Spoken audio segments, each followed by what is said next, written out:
গাড়ি থেকে নেমে করবী একবার বাড়ির সামনে থমকে দাঁড়ালো। বাড়িটা থমথমে নিস্তব্ধ। রোগিণীকে বোধহয় ব্রোমাইড দিয়ে ঘুম পাড়িয়ে রাখা হয়েছে, আর বাড়ির প্রত্যেকটি লোক হাঁটছে পর্যন্ত নিঃশব্দে। গেটে ঢোকবার আগে করবী ড্রাইভারকে বলল, আচ্ছা শরৎ, তুমি তাহলে বিকেল 4টের মধ্যেই এসো, দেরি করে ফেলো না, বাবুর ফেরার আগেই ফিরব। ড্রাইভার ছোকরা মাথা হেলিয়ে সম্মতি জানিয়ে গাড়ি ঘোরালো। আর করবী মুখে যেটুকু বা উজ্জ্বল্য ছিল সেটুকুকে বিষাদের তুলি বুলিয়ে মুছে নিয়ে ধীর পায়ে বাড়ি ঢুকল। ঢুকেই সোজা উঠে গেল 3 তলায়। মাকে দেখতেই সংসার ফেলে চলে আসা, তবু করবী দোতলায় মায়ের ঘরের পাশ কাটিয়ে 3 তলায় বাপের কাছেই আগে গেল। পুরন্দরবাবু যথারীতি বই কাগজের সমুদ্রে ডুবে বসেছিলেন। মেয়েকে দেখে মুখ তুলে চাইলেন। চশমাটা নাক থেকে খুলে টেবিলে রেখে বললেন, এসেছো? গলার স্বর শুনলেই বোঝা যায় আশাটা অপ্রত্যাশিত নয়, দুর্লভও নয়, নিত্য নিয়মিতই হয়তো। সত্যি করবী প্রায় রোজই আসে। মায়ের কোলের মেয়ে বলেই শুধু নয়, সংসারে তার সুবিধেও আছে, ছেলেপুলে নেই, গাড়ি আছে। ওকে দেখে এলে? না বাবা, এসেই আপনার কাছে চলে এসেছি। মা বোধহয় ঘুমোচ্ছেন। ঘুম নয়, অজ্ঞান। সকালবেলাই ব্রোমাইড দিতে হয়েছে। ওতে মানে খালি খালি ব্রোমাইড দিলে জীবনীশক্তি নষ্ট হয়ে যায় না বাবা? পুরন্দরবাবু মুখ তুলে একটু হাসলেন। চশমাটা তুলে নিয়ে রুমালে মুছতে মুছতে বললেন, যায় বই কি, তবে কি আর করা যাবে বলো, এছাড়া উপায় কি? উপায় নেই, সে কথা করবীও জানে। তবু অনাবশ্যক এই কথোপকথন চালাতেও হয়, নইলে কি কথা কইবে বাপের সঙ্গে? সময় উপযোগীকার কোন কথা খুঁজে পাবে? মায়ের অসুখের আগের কথা মনে পড়ল। কোলের মেয়ে হলেও একা সংসার বলে এসে থাকতে করবী কখনোই পারত না, কিন্তু বেড়াতে প্রায়ই আসত। বাপের জন্য হয়তো নতুন কোনো খাবার তৈরি করে, কি ভাইদের জন্য রকমারি কিছু তরকারি রান্না করে টিফিন ক্যারিয়ারে ভর্তি করে হাসতে হাসতে এসে ঢুকত, আর হই হই পড়ে যেত বাড়িতে। দাদারা যে যে বাড়িতে উপস্থিত থাকতো সামনে এসে সহাস্য প্রশ্ন করত, কি আজকে আবার কি বানানো হয়েছে? ডিমের আকাশ কুসুম, মুরগির মহেঞ্জোদারো?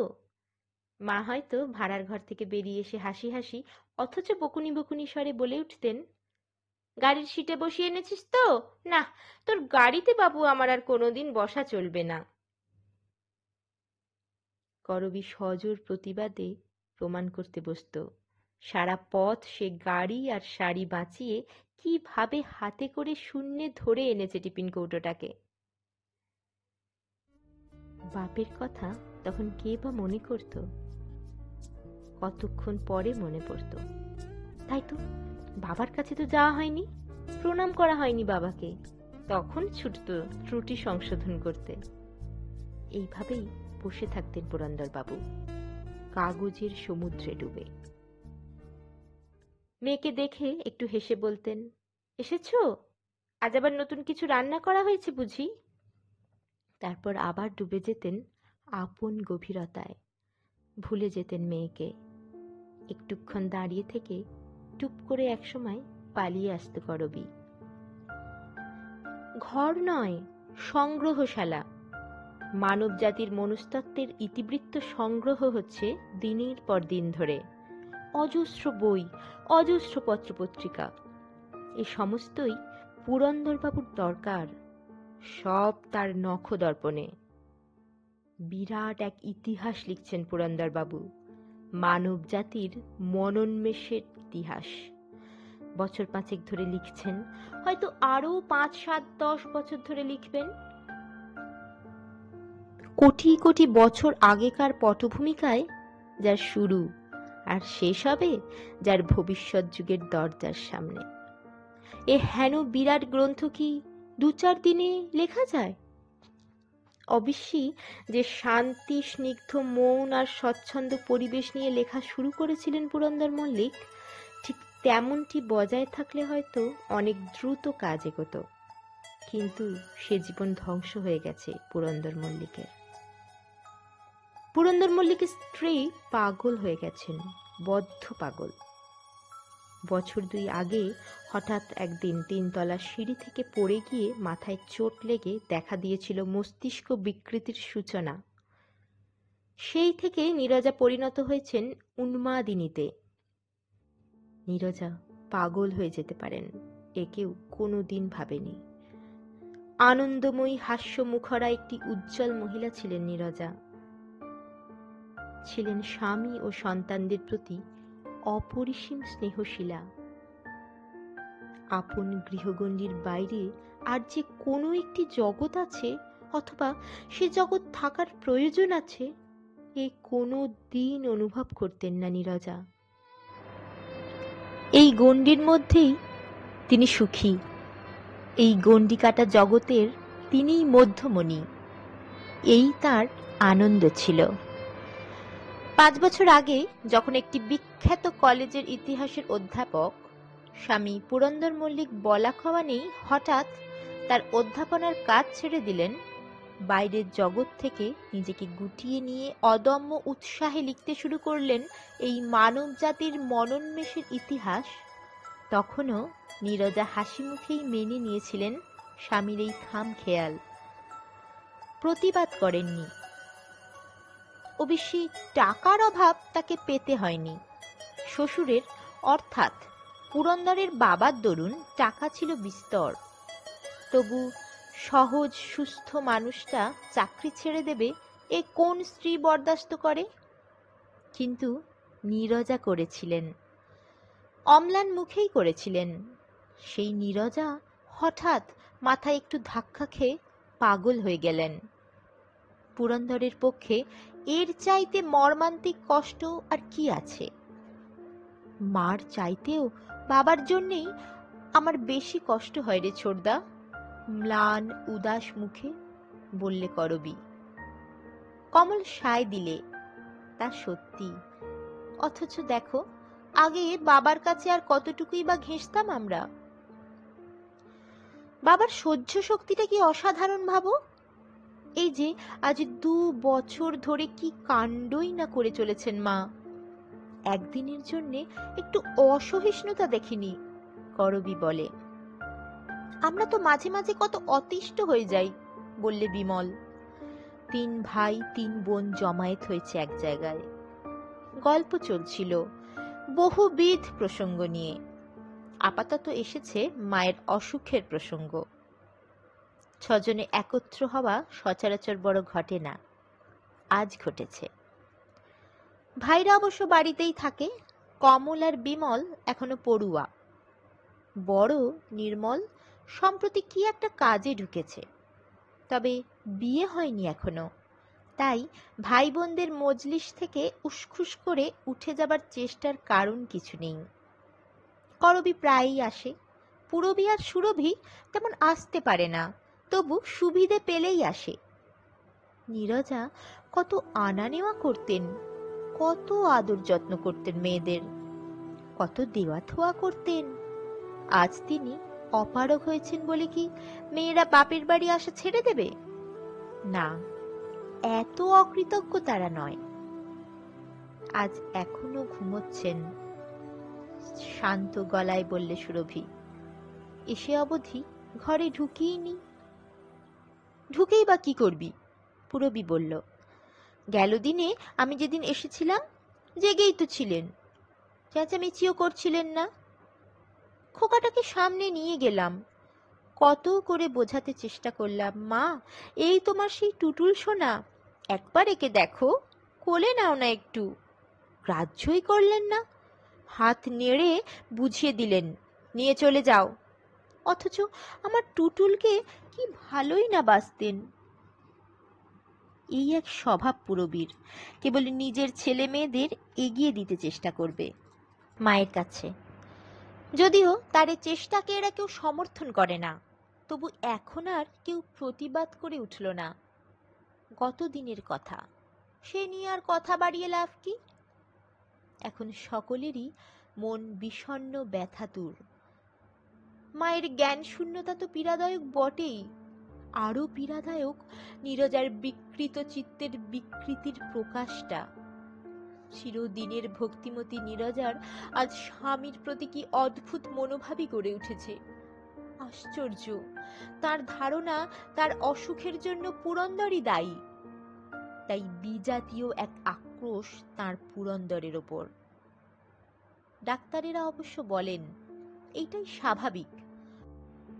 অস্বাভাবিক মস্তিষ্কের স্বভাবই এই, সবচেয়ে প্রিয়জনকেই সন্দেহ করা, সব থেকে আপন ব্যক্তির ওপরই আক্রোশ পরায়ণ হয়ে ওঠা। কিন্তু ডাক্তারদের এই থিওরি পুরন্দরের ছেলে মেয়েকে প্রবোধ দিতে পারে না। তারা তবুও ভাবে মায়ের এটা অন্যায়, অন্যায় আর নিষ্ঠুর অবিচার। ভাবে যতই পাগল হন তবু তো মানুষ, কি করে ভুলবেন পুরন্দরের স্নেহ প্রেম দরদ? তারা তো জানে, তারা তো সবই জানে। তাই সবাই মিলে যখন আলোচনা করে এ নিয়ে, তখন বাপের দুঃখ ভেবেই মন তাদের বেশি ব্যথাতুর হয়ে ওঠে। অবশ্যই মায়ের এই দুঃখাবহ অবস্থা কি তাদের মনকে ক্লিষ্ট করে না? করে, খুবই করে। কিন্তু একটা চৈতন্যহীন জীবের ওপর, যার সঙ্গে মনের আদান প্রদান হচ্ছে না, তার উপর কতক্ষণ সহানুভূতি রাখা যায়? অনেক সময়ই তাই রাগ আসে মায়ের ওপর, আর শ্রদ্ধায় মন অবনত হয়ে আসে বাপের প্রতি। সত্যি একটি বাড়ির জন্য রেগে উঠতে দেখলো না তারা পুরন্দরকে। কতক্ষণ এরকম আচ্ছন্ন হয়ে থাকবেন? প্রশ্ন করল সুরভি। সে আসে সবচেয়ে কম, তাই সবচেয়ে অনবহিত। নির্মল বলল, সকাল 7টায় দেওয়া হয়েছে, এই খানিক পরেই আবার চেঁচাতে শুরু করবেন। এখন তো আর ওষুধ খাওয়ানো যায় না। না, ওই জোর করে ফুঁড়ে দেওয়া। দেওয়া যায়? সহজে কি আর দেওয়া যায়? নির্মল সামান্য হাসে। চিহ্ন থেকে যায়। এই দেখো না, বাহুমূলে ছোট্ট একটা ছড়ের দাগ দেখায় নির্মল। কি সর্বনাশ দাদা! পাগলের নখের বিষ রক্তে মিশে গেলে কি না হতে পারে দাদা? হতে তো অনেক কিছুই পারে, করা যাবে কি? ডাক্তার এসেছিল? আজকাল শশী বলে ছোকরাটা আসছে। শশী এদের ডাক্তারের কম্পাউন্ডার। ডাক্তার কি বলেন? বলেন তো এরকম কে সারে? বংশে যখন কোনো হিস্ট্রি নেই, চোট লেগে ব্রেনটা হয়ে গেছে, তখন সারার আশা ছাড়া যায় না। কিন্তু এভাবে অনবরত ঘুম পাড়িয়ে রাখলে জীবনী শক্তি কমে যাবে না? করবী আর একবার তার সন্দেহ ব্যক্ত করে। তা হয়তো যাবে, তবে সাধারণত এসব কেসে জীবনী শক্তি খানিকটা বেড়ে যায়। সব জান্তার ভূমিকা গ্রহণ করে উপরোক্ত মন্তব্যটি প্রকাশ করে নির্মল। বামুন ঠাকুর এসে দরজায় দাঁড়ায়। রান্না প্রস্তুত হয়েছে তার সংকেত। চল মা, না জাগতে খেয়ে আসি। আমি খেয়ে এসেছি, করবী বলে। রবিবারে এত সকাল সকাল খেয়ে এসেছিস? আমার আবার রবিবার, আজও তো কাজে বেরিয়েছেন। পুরবী ঠোঁট বাঁকিয়ে বলে, পয়সা পয়সা করেই লোকটা গেল। কথা কেউ গায়ে রাখে না, 10 বছরের ছোট বোনও না। সঙ্গে সঙ্গে উত্তর দেয় করবী, তা বর্দি বাড়ি বসে থাকার চাইতে ভালো। পুরবীর বর নামে উকিল, বাড়িতেই বসে থাকে। পুরবী কিছুক্ষণ গুম হয়ে থাকে। মনের গলদ কেটে যায় খাবার ঘরে গিয়ে। আহারের আয়োজন প্রাচুর্যে। পুরবী নিজে থেকে ডাকে, আয় না রুবি, কিছু না খাস, মাছ খা একটু। কিছুই পারবো না বর্দি। খুব পারবি, উফ কত রকম রেঁধেছ ঠাকুর। বিমল হাসে, আমি আজ নিজে বাজার গিয়েছিলাম তোমরা আসবে বলে। অতঃপর মাছের গুণাগুণ বর্ণনার সঙ্গে উঠেছিল সিনেমার প্রসঙ্গ। হঠাৎ একটা চিৎকার উঠল, বন্য জন্তুর আর্তনাদের মতো তীব্র চিৎকার।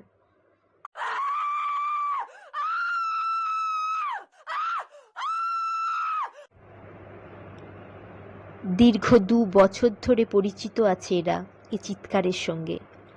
সর্বনাশ করেছে। তোমরা থাকো, আমি যাচ্ছি, করবী বলল। ও খাচ্ছিল না, বসেছিল। তুই একা পারবি সামলাতে? বাবা নিশ্চয়ই নেমে এসেছেন। কথাটা ঠিক, পুরন্দর নিশ্চয় নেমে এসেছেন। এই চিৎকার শুনে তিনি স্থির থাকতে পারেন না। উপরে উঠে গিয়ে দেখল ঠিক তাই। পুরন্দর এসে কাতর মুখে দাঁড়িয়ে আছেন দরজার কাছে, আর নীরজা নিজের কপালে করাঘাত করে চেঁচাচ্ছেন, তবু মরছি না আমি, তবু মরছি না, হে ভগবান, তবু মরছি না। দূর হয়ে যাও, আমি তো তোমার সামনে আর যেতে চাই না। তুমি আসো কি করতে? লজ্জা করে না? মুখ দেখাতে লজ্জা করে না? করবী বাপের পাশ কাটিয়ে ঘরে ঢুকে পড়ে। পাখার রেগুলেটরটা শেষ প্রান্তে টেনে দিয়ে আদরের সুরে বলে, মা, ও মা, ও সব কি কথা হচ্ছে? দেখো না, আমরা এসেছি যে, সবাই এসেছি, বড়দি, মেজদি, আমি, তোমার পুরবী, সুরভি আর করবী। বুঝতে পারছো না? পারছি, ঘাড় কাত করলেন নীরজা আচ্ছন্নের মতো। আমরা তোমায় দেখতে এসেছি মা। দেখতে এসেছো?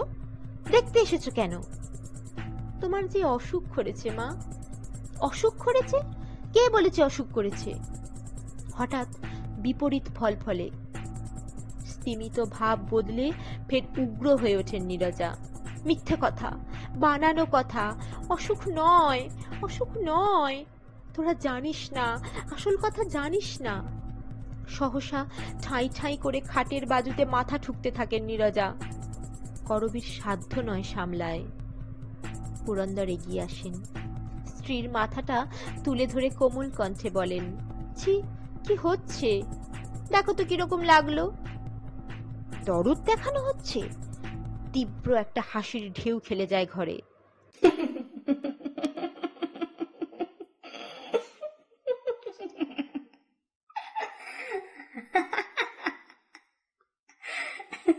হাসির সঙ্গে কথা, অরুবি, দেখ দেখ, দরদ দেখানো হচ্ছে, কত ভেকি না জানে মিনসে। লজ্জায় মাথা হেঁট করে করবী। বাপের দিকে চাইতে পারে না। অবাক হয়ে ভাবে, সুস্থ অবস্থায় জীবনে তো কখনো একটি অরুচিকর শব্দ উচ্চারণ করেননি নীরজা। এখন রসনায় এমন শৈথিল্য এলো কি করে? অনভ্যস্ত ভাষা মুখে জোগায় কোথা থেকে? পুরন্দর এই 2 বছরে চিকিৎসা পদ্ধতি অনেকটা আয়ত্ত করেছেন বৈকি। এবার আর কোমল গলা নয়, ধমকের সুরে বলেন, কি হচ্ছে কি? ছেলে মেয়েদের সামনে এইসব খারাপ কথা বলছো? ব্যাস, কেঁদে ফেললেন নীরজা।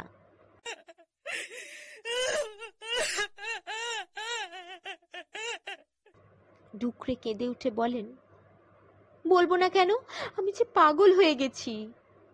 ততক্ষণে আরো 5 ছেলে মেয়ে ঘরে এসে দাঁড়িয়েছে। বিমল এগিয়ে গিয়ে মার গায়ে হাত রেখে বলে, কে বললো তুমি পাগল হয়ে গেছো? ছি, মাথায় চোট লেগে সব ভুলে যাচ্ছিলে কিছুদিন, এখন তো ভালো হয়ে গেছো মা। ভালো হয়ে গেছি? নীরজা ফ্যাল ফ্যাল দৃষ্টিতে তাকিয়ে বলেন, ভালো হয়ে গেছি? তোরা বলছিস? বলছি তো, এই তো, এখন কি আর ভুলে কিছু যাচ্ছ?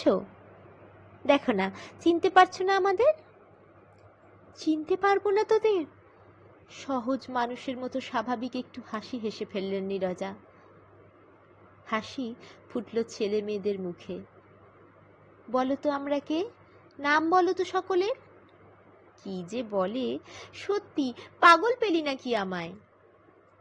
পুরবী এগিয়ে আসে, বলে, মা, তোমার টুটুল এবার অভিমান করে আসেনি। আবার টুটুল। 7 বছরের ধাড়ি ছেলেকে নিয়ে দিদির এই আদিক্ষেতা কারুরই ভালো লাগে না। নীরজাও বিরক্তি কুটিল দৃষ্টিতে তাকান মেয়ের দিকে। তুমি সেবার ঘর থেকে তাড়িয়ে দিয়েছিলে, তাই টুটুলের অভিমান হয়েছে। অভিমান হয়েছে? নীরজা মুখ ভেঙিয়ে বলে ওঠেন। তো তোমারই বা মান অভিমান নেই কেন? আবার আসো কোন লজ্জায়? তোমাকেও তো দূর করে দিয়েছিলাম সেদিন। ছেলেমেয়েরা হতাশ দৃষ্টিতে তাকায়। না, আশার আর কিছুই নেই। বিদ্যুৎ বিকাশের মতো এক এক সময় যেটুকু সুস্থতা দেখা যায় তাতেই বেচারারা আশায় উৎফুল্ল হয়ে ওঠে, কিন্তু মুহূর্তেই সে আশা বিলুপ্ত হয়। নীরজার মুখে এই কথা ধারণাই করা যায় না। পুরবী আরক্ত মুখে ঘর ছেড়ে বেরিয়ে যায়। যত পাগলই হন নীরজা, তবু বিশেষ করে তার উপরই তুচ্ছ-তাচ্ছিল্য ভাবটা সহ্য হয় না পুরবীর। বর্দিও একটা পাগল, সুরভি বলে নিচু গলায়। হঠাৎ আবার একবার হেসে ওঠেন নীরজা। হেসে উঠে বলেন, ধরা পড়েছে রাই রাধা। তারপরই চাপা গলায় বলেন, ওকে এ ঘর থেকে চলে যেতে বল। কেন মা, বাবা থাকুন না। যা বলছি কর না। দেখছো না উনি কিরকম অতিষ্ঠ হচ্ছেন? বই লিখতে হবে যে, বই, মহাভারতের মতন মোটা বই। মানুষের রোগ অসুখ দেখবার সময় আছে? দূর করে দে, দূর করে দে। করবী বাবার মুখের দিকে তাকায়। মুখ দেখতে পায় না, জানলা দিয়ে আকাশের দিকে তাকিয়ে আছে পুরন্দর। মমতায় মনটা ভরে যায় করবীর। ভাবে, বর্দি এতটুকু কথার এদিক ওদিকে ঘর ছেড়ে বেরিয়ে গেল। আমরাও অনেক সময় কত অসহিষ্ণু হয়ে উঠি, আর বাবা কি সহ্যটাই করেন। তবু গেল না, তবু দাঁড়িয়ে রইল। উত্তেজিত হয়ে উঠেছেন নীরজা। নির্মল বাবাকে চোখের ইশারা করে। ধীরে ধীরে বেরিয়ে যান পুরন্দর, কেমন একটা স্থলিত ভঙ্গিতে। করবী মায়ের প্রাণে করুণা সঞ্চারের আশায় বিষণ্ণ গলায় বলে, বাবাকে এমন করো কেন মা? কেন করি? নীরজা সহসা উঠে বসেন, বলেন, বলবো, তোকেই বলবো। এদের সব চলে যেতে বল, শুধু তুই থাক একা। তুই আমার বড় ভালো মেয়ে। যা, তোরা সবাই পালা দেখি একটু। নীরজার এই ভঙ্গি ওদের সকলেরই অতি পরিচিত। এক এক সময় এক একজনকে ভালো বলে মনে হয় নীরজার, অন্তরঙ্গ মনে হয়। তখন শুধু তার কাছেই আসল কথা বলতে বসেন। নীরজার আসল কথাও এদের মুখস্থ।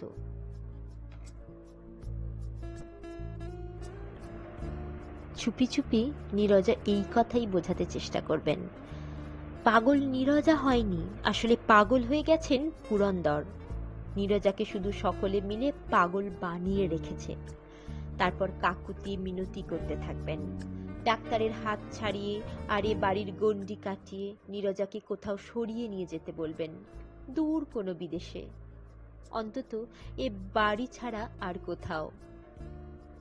প্রতিশ্রুতি চাইবেন, কিন্তু যদি দেখেন ছেলে ভুলোনোর মতো আচ্ছা নিয়ে যাব বলে স্তোক দেওয়া হচ্ছে তাকে, তাহলেই যাবেন ক্ষেপে। সেই ক্ষেপাটা এরা জানে, তাই তর্ক করে, প্রতিবাদ করে, তবু আচ্ছা বলে না সহজে। এরা চলে যেতেই নীরজা বলে ওঠেন, এখনো তোরা তোদের বাপের স্বরূপ চিনতে পারলি না? পেরেছি, করবী বলে। কি চিনলি? খুব ভালো। তাহলে ছাই চিনেছিস? একের নম্বরের বদমাইশ, বুঝলি? ওর ওই বই লেখার সুবিধের জন্যে ও একদিন সকলকে মারবে, বুঝেছিস? সকলকে খুন করবে। কি চুপ করে রইলি যে? কি বলবো? কেন, হক কথা বলতে পারিস না? আচ্ছা, বদমাইশ যদি না হয় তাহলে নিশ্চয়ই পাগল। হ্যাঁ, নিশ্চয়ই পাগল। তাই হবে। তবে আমাকে তোরা এমন জব্দ করে রেখেছিস কেন? আমায় ছেড়ে দে, একজনের বদলে আরেকজনকে পাগল বলবি? আমি তো ঠিকই আছি, আমার কেন তবে? করবী বলে, আচ্ছা মা, তুমি যদি ঠিক আছো তাহলে অত চেঁচাও কেন? বুঝতে পারো তো চেঁচাও, আগে এমন করতে। অদ্ভুত একটা হাসি ফুটে ওঠে নীরজার মুখে। ফিসফিস করে বলেন, আহা, বুঝছিস না? শান্ত মানুষের পাঠ করেই জীবন গেল, চেঁচাতে তো কখনো পাইনি, তাই এই ছুতোই চেঁচিয়ে নিচ্ছি। তোরা রাগ করতে পারবি না, বলবি মা পাগল, কেমন মজা। করবী হতাশ হয়ে বাইরের দিকে তাকায়। রাস্তার ওদিকে একটা 3 তলা বাড়ি, জানলায় পর্দা দুলছে। ওরা কেমন সুখী, করবীদের সুখের সংসারে কে আগুন লাগালো? নীরজা 1 মিনিট অপেক্ষা করেই আবার অন্য প্রসঙ্গে এসে যান। জামাইকে বলেছিলি? আগ্রহে উন্মুখ হয়ে ওঠে নীরজার মুখ, জলঝল করতে থাকে 2 চোখ। করবী মলিন গলায় বলে, বলেছিলাম। সত্যিই বলেছিল সে বরকে, বলেছিল মাকে নিয়ে বিদেশ যাবার কথা, বলেছিল আচ্ছা একটিবার মার কথা শুনেই দেখো না, উপকার হতেও তো পারে। করবীর বর উড়িয়ে দিয়েছিল সে কথা, উত্তর দিয়েছিল, পাগলের কথা মতো চললে যদি তার উপকার হতো তাহলে আর ভাবনা ছিল না। তাছাড়া আমি কোন ভরসায় এরকম এক পাগলের দায়িত্ব নেব? নিয়ে গেলে মা সেরে যাবেন, ওই আনন্দেই থাকো। ডাক্তার তো বলেছে রক্তে কিছু দোষ পায়নি। ডাক্তার এমন অনেক কিছু বলে। করবীর বলেছিলাম শুনেই উৎফুল্ল হয়ে ওঠেন নীরজা, বলেন, কবে নিয়ে যাবে বলেছে? তা তো কিছু বলেনি, বলেছে এখন বড্ড কাজ। হুম, বুঝেছি। নীরজা আবার শুয়ে পড়েন। চোখের ওপর হাত চাপা দিয়ে বলেন, সব হারামজাদাকেই চিনলাম, যা বেরো, বেরিয়ে যা ঘর থেকে। করবী পুরবীর মতো রাগ করে না, শুধু হতাশ নিঃশ্বাস ফেলে। আর আশা করবার কি আছে? এত দিন হয়ে গেল, বাড়ছে বই কমছে না। জামাইয়ের সম্বন্ধে এই কটূক্তি নীরজার মুখে? সভ্য ভদ্র মার্জিত রুচি সেই নীরজা? না, ধারণাই করা যায় না। নীরজা অবশ্য নিজের কাজের কৈফিয়ত দেন। কোনো একজনকে ডেকে হেসে হেসে ভারী যেন একটা কৌতুককর কথা এইভাবে চোখ টিপে টিপে বলেন, যাকে যা বলবার ইচ্ছে ছিল এই বেলা বলে নিচ্ছি, বুঝলি না? মজা মন্দ নয়, কি বলিস? এক এক সময় মনে হয় বুঝি কথাগুলো সত্যি, যাকে বলেন তার বুক কেঁপে ওঠে, কিন্তু তারপরই সব ভেস্তে যায়। হয়তো হি হি করে হেসে ওঠেন নীরজা, নয়তোবা ডুকরে কেঁদে ওঠেন। সেই নীরজা, স্বামীতে ভক্তিমতী, সন্তান স্নেহবতী, নম্র স্বভাবা নীরজা। কিন্তু ধারণা করা যায় না, এমন কত ঘটনাই ঘটে জগতে। কে জানতো পুরন্দর মল্লিকের বাড়ি এমন ঘটনা ঘটবে? শুধু ডাক্তারেই বাড়ি ভর্তি হয়ে উঠবে তা নয়, ডাক্তারের সঙ্গে আসবে পুলিশ। পাগলে আত্মহত্যা করে? করে বই কি, ডাক্তার বলে, নিশ্চয় করে, পাগলেই তো করে। পুলিশকে বোঝাতে একটু বেগ পেতে হয়েছিল, তবু বুঝলো শেষ পর্যন্ত। সত্যি মাঝ রাতে নীরজাকে 3 তলার ছাদে তুলে নিয়ে গিয়ে কেউ ঠেলে ফুটপাতে ফেলে দিয়েছে, এমন কথা তো বিশ্বাসযোগ্য নয়। ডাক্তার বলে মাথায় চোট লেগে উনি অপ্রকৃতিস্থ হয়েই হয়তো সিঁড়ি থেকে ঝাঁপিয়ে পড়েছিলেন একেবারে নিচে, যেমন আজ পড়লেন ছাদ থেকে। ওইটাই ঝোঁক। স্তব্ধ হয়ে গেছে বাড়ি, স্তব্ধ হয়ে গেছেন পুরন্দর। বাপের মুখের দিকে তাকাতে পারে না ছেলে মেয়েরা। নীরজা যে তার কি ছিলেন তা তো জানে এরা, আজ 2 বছরই না হয় এরকম হয়েছে। তাও বিছানায় পড়ে থেকেও বুঝি নীরজা প্রাণটা ভরে রেখেছিলেন পুরন্দরের। এ কি হলো? এ কি শোচনীয় পরিণতি ছিল নীরজার কপালে। আবার 3 বোন একত্র হয়েছে। শুধু বোনেরাই নয়, তাদের স্বামী পুত্র এবং আরো যে যেখানে আছে এসেছেন পুরন্দরের যত আত্মীয় আত্মীয়া। গোলমাল করবার নিষেধ ঘুচে গেছে, আর আসবেন না কেন? পাগলিনী নীরজার পারলৌকিক কাজ কিভাবে হবে সেটা জানবার কৌতূহলকে তারা ঠেকাবেন কি করে? কিন্তু পুরন্দর যে আর মোটেই নিচে নামছেন না। বারণ করে দিয়েছেন সকলকে, কেউ যেন তাকে বিরক্ত না করে। অনবরত লিখে চলেছেন পাতার পর পাতা মানব জাতির আদিম ইতিহাস, যে যুগে মানুষে আর পশুতে প্রকৃতিগত কোনো পার্থক্য ছিল না। লিখছেন, প্রামাণ্য পুঁথি উল্টোচ্ছেন, খাতাপত্র খুঁজে না পেলে তছনছ করে ফেলছেন, আবার আবার ডুবে যাচ্ছেন কাগজের সমুদ্রে। এখনো আলো জ্বলছে বাবার ঘরে। দাদার দরজায় টোকা দিয়ে বলল করবী। নির্মল ঘড়ির দিকে তাকিয়ে দেখল রাত ৩টে। বাবাকেও কি আমরা হারাবো দাদা? কি করব বল, বারণ করে দিয়েছেন। বাবার বারণটা কি তার প্রাণীর চাইতে বড় হলো দাদা? আজ ৩ বেলা খাননি, তুমি জোর করে বলো গে খেতে ঘুমোতে। আমি? নির্মল কেমন অসহায়ের মতো বলে, আমার সাহস হচ্ছে না। মা গিয়ে অবধি বাবার সঙ্গে কথাই কইতে পারিনি আমি। সে তো কেউই পারছি না, তবু বাঁচাতে তো হবে বাবাকে, কিছু না কিছু খাওয়াতে হবেই। সেই তো ভাবছি, তুমি না পারো আমিই যাচ্ছি। তাই বরং যা, দেখ যদি তোর কথায় কিছু খান। দুটো সন্দেশ আর ১ গ্লাস জল নিয়ে উঠে যায় করবী। কতক্ষণ কতক্ষণ হলো ওপরে উঠে গিয়েছিল করবী? কয়েক মিনিট না কয়েক যুগ? হঠাৎ কি ভূমিকম্প হলো, যে ভূমিকম্পে বাড়ির ভিত নড়ে ওঠে? হ্যাঁ, ভয়ঙ্কর একটা গর্জন শোনা গেল, তার সঙ্গে থালা বাসন পড়ার একটা ঝনঝন শব্দ। এ আওয়াজে সবাই উঠে এসেছে বিছানা থেকে। বোকার মতো এ ওর মুখের দিকে তাকাচ্ছে। কারুর যে কিছু করণীয় আছে তার মনে পড়ছে না। মাঝ রাতে উঠে এ দৃশ্য দেখতে হবে এ কথা কে ভেবেছিল?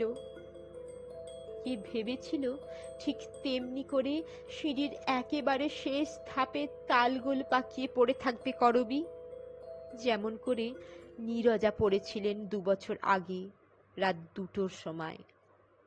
তফাতের মধ্যে সেদিন পুরন্দরও সঙ্গে সঙ্গে ছুটে এসেছিলেন ৩তলা থেকে, উদ্ভ্রান্তের মতো তাকিয়ে দেখেছিলেন নীরজার তালগোল পাকানো দেহটার দিকে।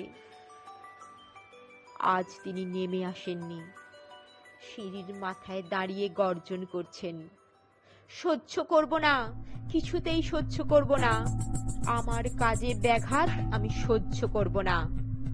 যে বাধা দিতে আসবে তাকে ফুটবলের মতো শুট করব, টুটি ধরে রাস্তায় ছুঁড়ে ফেলে দেব। শেকড় শুদ্ধ উপড়ে ফেলে দিয়েছি, তবু ভিড় বাড়াচ্ছে, সহ্য করব না, বেশি দিন সহ্য করব না। মায়া মমতা দরদ বুঝলো কি জায়গা পায়নি? সব বাজে, সব বোগাস।